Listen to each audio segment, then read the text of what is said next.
সর্বনাশ। সকাল থেকে দোকান বাহির দেখতে দেখতে আমার হাত ধরে লেছে।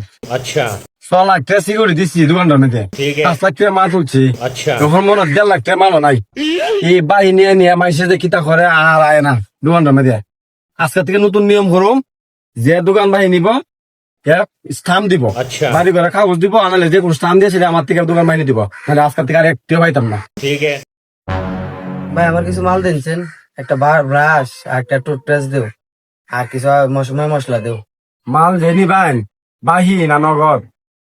না ভাই নগদ না তো, বাহিনী তুইব কিছুদিন পরে আব্বা তুলে দিব, মনে হয় টিয়া পয়সা তো নাই। अच्छा বাহি তো দিই না, তবে বাহি দেই আমি, কিছু নিয়ম আছে, যদি এই নিয়ম মানেন তাহলে বাহি নেন। ठीक है এলন কাগজটা, এটা পড়বেন, ফয়রা সারিয়া তারপর আপনি সই করবেন, তারপর যা লাগে আপনি ইচ্ছা মতো নিতে পারবেন। अच्छा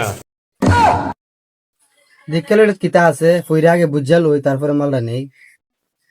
দোকানের মালিক মোহাম্মদ মাহাবুর মিয়া, পিতা মোহাম্মদ বাচ্চু মিয়া, সাং দক্ষিণ বিজুরা, উপজেলা মাধবপুর, জেলা হবিগঞ্জ, ধর্ম ইসলাম, পেশা ব্যবসা, জাতীয়তা বাংলাদেশি, হ্যান্ড পত্রের গ্রহিতা।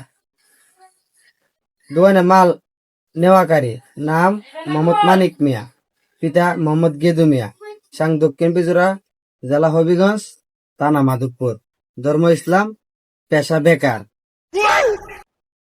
জাতীয়তা বাংলাদেশি, হ্যান্ডপত্রের হাওলাদারকারী। হর্ষ দোকানদার বাকি হ্যান্ড নোট পত্রে।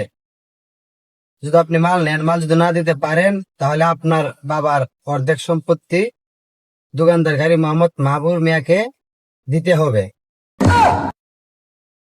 বা ইটা আবার কি নিয়ম করলেন? আপনি তো এটা পড়ছেন, কিতা বুঝছেন, আপনি না বুঝছেন তা আমি আমার বুঝা পেতেছি। এটা হচ্ছে আমি হলাম দোকানের মালিক, अच्छा আর আপনি যে বাকি নিবেন, তো আপনি যে বাকি নিবেন, বাকির একটা নিয়ম আছে। এটা যদি আপনি আমার টাকা পয়সা না দেন, তাহলে আপনার সম্পত্তি, আপনার যে বাঘের সম্পত্তি আছে, সম্পত্তি অর্ধেক বাঘ আমি নিজে পাবো। এখন যদি আপনি এই শর্তে বল, তাহলে আপনি কম লন সই করেন। ওই মিয়া, যে নিয়ম করছো আমি কি এই এলাকার সুর না আমি বাটপার? হ্যাঁ, যে নিয়ম করছো তুমি, যে আমার সম্পত্তির অর্ধেক তোমার দেওয়া লাগবো, এটা কিতা পাইছো তুমি মিয়া? ওই মেয়ে অতলা কথা কইতাম আমি, তোমার যদি বুঝে পড়ে তুমি নেও, আনালে না নেও। আমার সব হাত চলাইতে বাহি ফুরিছে, মানুষের থেকে আলে মাইরা মেরা দিয়েছে গা। ওই মোবাইল নাম্বার দিয়ে আসে, আবার মোবাইল নাম্বারটা কদিন পরে বন্ধ হইলা, বাহিরা নিয়ে ওই মোবাইল নাম্বারটা বন্ধ হইলা, আনালে চিন্তা ভাঙ্গা ফালাই দিয়া এবারে এলাকা ছেড়ে থাকা। তো আমি ভাই আপনার নিয়মে বাহিটা না, আমার নিয়মে যদি আপনার রাজি থাকেন তাহলে আপনার সই করেন। ওই মিয়া, যে নিয়ম করছো তোমার দোকান ভাই মাইরা খেতে আমি বিল্ডিং তুলুম? হ্যাঁ, ওই মেয়ে তুমি এনে বিল্ডিং তুলতা না, তোমার মতো আরো কত ভাবি আছে, মানুষের টিয়া মাইরা ওই ডাহা যা, সিলেট যা, বানবাইরা যা, মাধবপুর যা, দোকান বাহি মাসে 30,000 20,000 টিয়া মাইরা মাইরা আসিরা বাইতে নিয়ে আসিরা 2 তলা 3 তলা বিল্ডিং খুলেছে। আর আমার তো বাহি দেওই না, আমিও 1,000 টিয়া ভাই 30-35,000 টিয়া এ গড় তুলতেছে। ভাই আপনি বাহি দিলে দিবাই, না দিলে না আন্নে করবাই, মতলা ফেসাল ফারবার কিতা আছে? ওই মেয়ে আমি তোমার বাহি দিতাম না করছি, তোমার কইছি কাগজে যে তার লেখা আছে, যারা লেখা আছে যদি বুঝে পড়ে সই করতা করে আসলে তোমার যা লাগে দোকানে যা আছে সব লে যাও বাহি নাও দেখো। সর্বনাশ, না না না ভাই, এই নিয়মে তোমার তো বাহিনী লইতো না, আমার কাছে 100 আছে, এটার ভিত্তি আমার কিছু টিয়ার মাল দেও, সম্পদের বন্দুক দিলাইতাম তোমারে, দেও 100 মাল দেও, যদি কোনো কায় বাজে।